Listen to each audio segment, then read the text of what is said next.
Yeah, g'day YouTubers. Tinker O'Toole again with another video. So today we're going to talk about oil versus grease.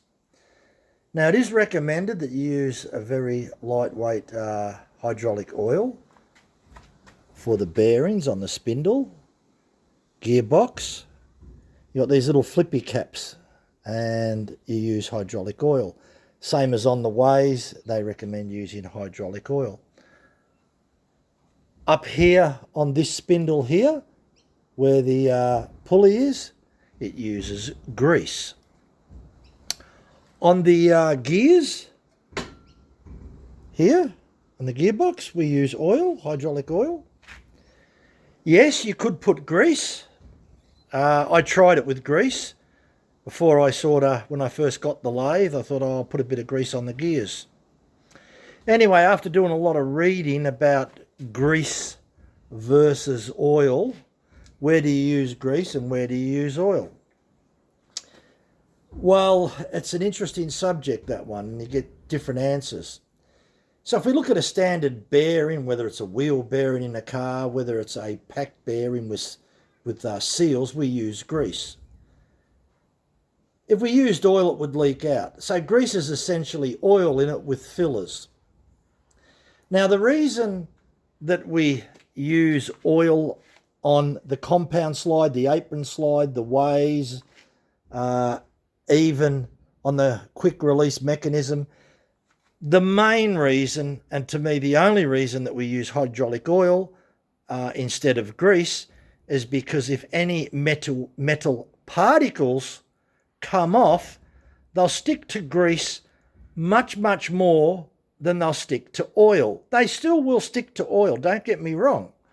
I've found in the gibs very fine particles of metal, and those metal particles will act as grinding paste. And that's why it's not a bad idea sometimes that you push this way over to the other side, you wipe it down and you re-oil it. After every use of the lathe, wipe it dry, re-oil it, and a lot of times you'll find out you'll be wiping out microscopic little bits of metal. Now, inside here, it is sealed to a certain degree, but the little tiny, they're not gears, they're like big, huge threads. You could put grease on them, but metal particles do find their way inside here, and then it acts like it becomes very gritty, let's put it that way. So if you're using grease in an environment where it can, especially brass, look, if you're doing copper or brass, it can be very fine. It'll find its way in there and it will act as lapping paste. At least with a hydraulic oil, it's relatively easy to clean out. You can take that off. You could rinse it in kerosene, give it a couple of squirts of hydraulic oil again, and it'll be good. Whereas if you've got grease in there, the metal particles will all stick to the grease. Now, it'd be very interesting listening to what the users will say. The other thing is when you look at the shaft down the bottom, it moves a carriage. Well, you only put oil on it. You don't put grease on it, because again, everything will stick to it. So that's probably the number one rule in anything that's mechanical. If it is fully enclosed, a lot of the times you'll use grease, except in the case of the spindles here. I would imagine that modern lathes use grease. The design, this lathe system goes back to South Bend. South Bend started manufacturing lathes like this in 1929, nearly 100 years ago.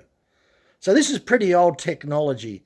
Even on the ways and the bed, you can see a little bit of porosity sometimes on the surface in the castings. The castings aren't perfect. Neither was the Titanic, for that matter, as well. It had a lot of porosity in the metal as well.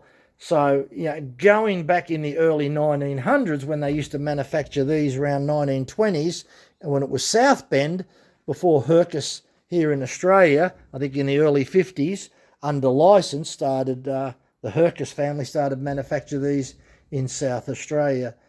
And today there's a huge number still floating around.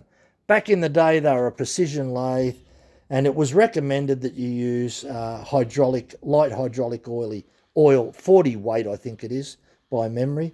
So yes, you don't use grease on the gears. You could, but it's not worth it because of particles, though admittedly you don't get many particles there. It's much better if you use a hydraulic oil. And that's all I've ever used on this is hydraulic oil, no grease. It's the same as when you use the tailstock. So imagine if this tailstock was covered in grease, everything would stick to it, and you can find out it can even get jammed up because it's got fines in it. So look, it will be interesting to hear from the users out there what they would use on their quick change mechanism. Sure, on the bolts, where the bolt goes on, I use a little smidgen of grease, but only a very tiny bit because it's protected. And underneath the washer, there's a little tiny fingerprint of grease on there because the dust doesn't sort of get right in underneath there. But anywhere else where there's an open cavity, like there is on this little gib here, because this is like a little gib, yes, particles will get inside there and it can make this mechanism. Look how easy it moves with hydraulic oil. Now you do that with a grease, you'll find out it won't move as easy. So it moves very, very easy with hydraulic oil rather than grease. I've tried both, and definitely the hydraulic oil, you've got a smoother action. The only thing that I will say is grease will virtually last forever as far as it will leave a film on there. The hydraulic oil can drain very, very thin, but hey, once in a while the oil can comes out. So, you know, it comes down to grease versus the oil can. And the oil can's going to be the winner here. So, yeah, very interested to hear what other people have to say. Thanks for watching. Bye for now.